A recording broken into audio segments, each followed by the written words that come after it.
अफनान साहब वक्त देने का बहुत शुक्रिया। एक क्लेम किया जाता था पाकिस्तान तहरीक इंसाफ की जानब से कि पाकिस्तान सफारती तन्हाई का शिकार है, तो कैसे देखते हैं गुज़श्ता एक हफ्ते के अंदर जो डेवलपमेंट सामने आ रही है? जी बिस्मिल्लाहिर्रहमानिर्रहीम। देखिए, बात यह है कि जब अप्रैल 2022 में पीटीआई की हुकूमत गई तो इसमें कोई शक नहीं है कि पाकिस्तान सिफारती जो है वो आइसोलेशन में था।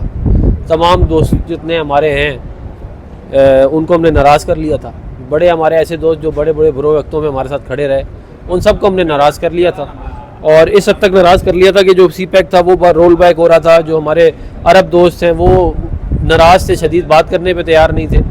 तो उस तरह की मुश्किल वक्त में जो है पाकिस्तान मुस्लिम लीग नून की हुकूमत आई और बड़ी मेहनत से जो है वो इसहाक डार साहब जो हमारे फॉरेन मिनिस्टर हैं, उन्होंने, वज़ीर आज़म साहब ने, इन सब ने, पूरी टीम ने बड़ी मेहनत करके मामले को जो है वो इस मैच पे ले आए हैं कि माशाल्लाह फ़ॉरेन जो हमारे डिग्नेटरीज़ हैं वो आ रहे हैं। SCO बड़ी कामयाबी से उसका इनेकाद हुआ।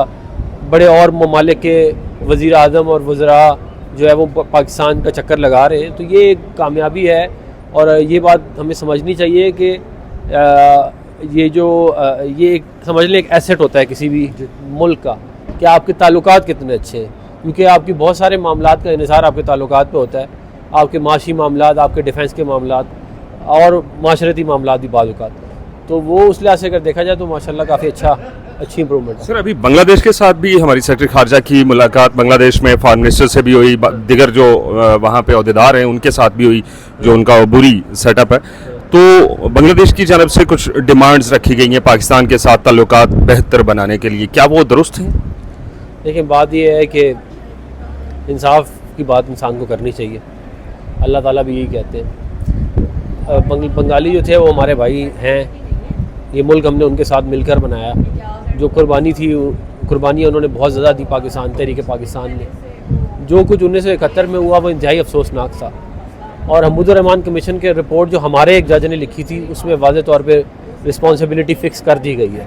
तो जब रिस्पॉन्सिबिलिटी हमने खुद फ़िक्स कर दी है तो वो रेपरेशंस तो हमसे फिर ठीक ही मांग रहे हैं ना, एक बात। दूसरी बात ये है कि अगर हमें उनके साथ निगोशिएट करके कोई बेहतर टर्म्स हमें मिल जाती हैं और उससे हमारे ताल्लुकात बहाल हो जाते हैं, कल्चरल ताल्लुकात, सिफारती ताल्लुकात और बाकी ताल्लुकात बेहतर हो जाते हैं, तो ये कोई बुरा फ़ैसला नहीं होगा।